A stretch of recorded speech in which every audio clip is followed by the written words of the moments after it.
Welcome into this edition of The Current Report, our weekly roundup of what's happening in the world of digital media. I'm your host, Chris Brooklier. Last year was the year for brands hitting the big screen, headlined of course by Barbie, and flanked by movies on Nike's Air Jordan brand, Flamin' Hot Cheetos, and more, making the product, in some ways, the star.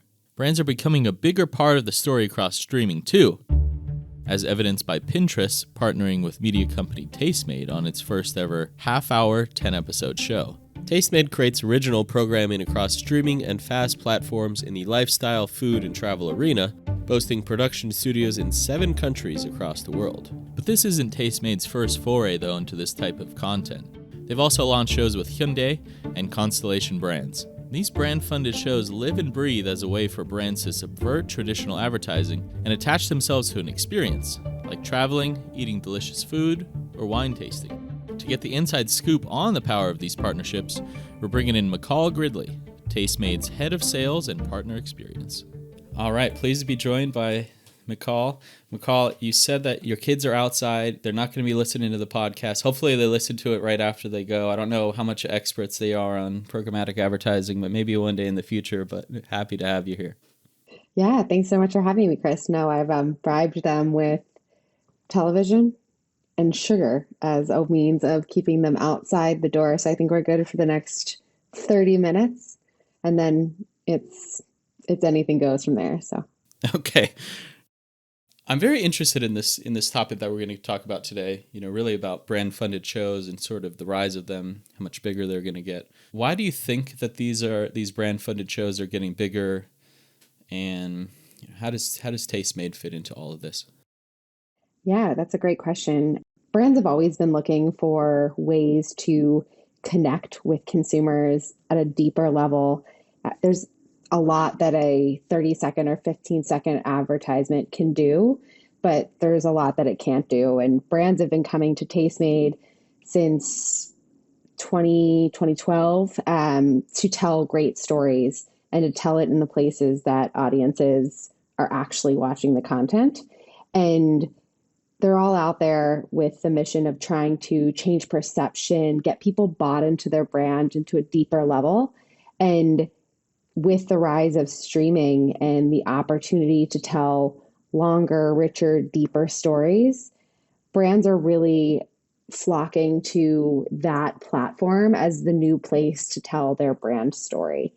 It allows a lot more storytelling than what we've seen across social over the past 10 plus years, where everything was really geared towards that short, snackable content. Streaming offers the platform for richer, longer, deeper storytelling. For advertisers, what success have they seen integrating themselves into these types of programs? You have to think first and foremost, is the story that you're telling a story that you as a consumer, as a viewer, would be interested in watching? You have to take your brand hat off and really think, is this entertaining?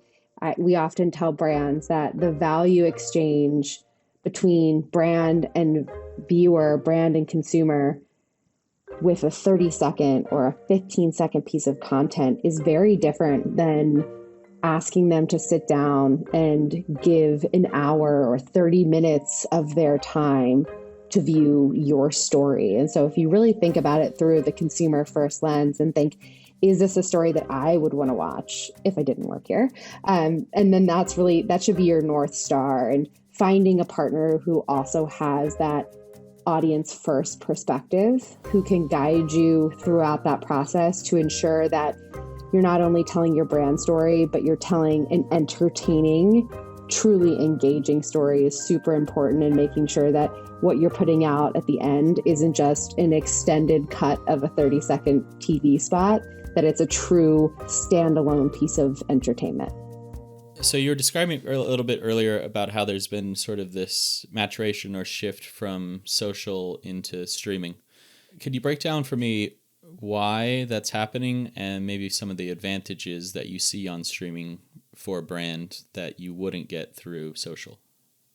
I would say that there's a shift happening, but more so it's creating an opportunity for complementary storytelling and really bridging that gap between what people are experiencing in their living rooms and what they're experiencing oftentimes simultaneously on their mobile devices or on their computers. We know that viewers are oftentimes multitasking. I think we're probably both guilty of it. I know I am. And so if you can find a second screen to engage an audience, that is the most powerful combination. And so when we think about the advantages that streaming offers, not only is it physically the bigger screen, most often it's being, at least for Tastemade, it's being viewed in a TV living room environment, but we're also able to tell longer stories. There's a different type of attention that is given to content when somebody's sitting down and watching it in what is traditionally like a linear environment, as opposed to scrolling through, and you need to grab somebody's attention in those first 3 seconds. That is just a very different environment for a brand, and it allows for more than just capturing their attention. It really allows for you to transform the way that they think about your brand and how they actually engage with it on a deeper level. Gotcha. So then how do we feel maybe this will evolve down the road? Like, what's the future of the brand funded storytelling? I think we're going to see a flood of advertisers and a flood of brands try to put out great shows. As with anything, there are going to be a lot of misses, more misses than hits. And I think what we'll really find is the brands that have not only that great story to tell, but a great Sherpa to help them tell that story and make sure that it gets in front of the right people. Those are the brands that are really going to benefit from it. So what's the process like when you get into one of these brand funded shows? Like, does the brand reach out to you? Does Tastemade reach out to the brand? And sort of what's the whole process to go from sort of the origin to getting it onto Tastemade? When we work with brands, they're typically coming to us either with a kernel of an idea or an objective that they're looking to achieve. Streaming does a really good job at being able to change people's perception of a brand or change people's perception of how that brand fits into the overall world and the consumer's world. And so that's oftentimes one of the KPIs that brands will come to us for, is that change in perception. They'll come to us with an idea of what they want to tell. And then what we'll do is we'll go ahead and work with our studios team, work with our development team, who's simultaneously creating content for some of the world's biggest brands like Pinterest and Amazon.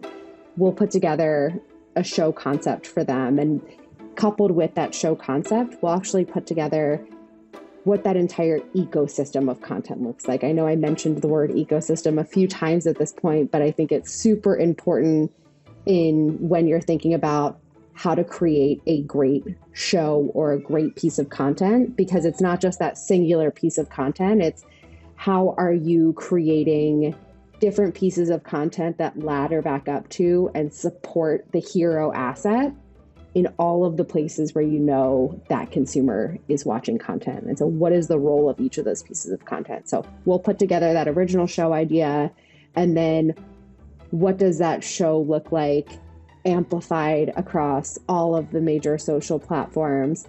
How does that live on Tastemade's channels? How and if we support that across off channel and off platform to drive viewership to Tastemade's channels as well. All right. I think that's a great way to end it. Great. I hope that wasn't too nitty gritty.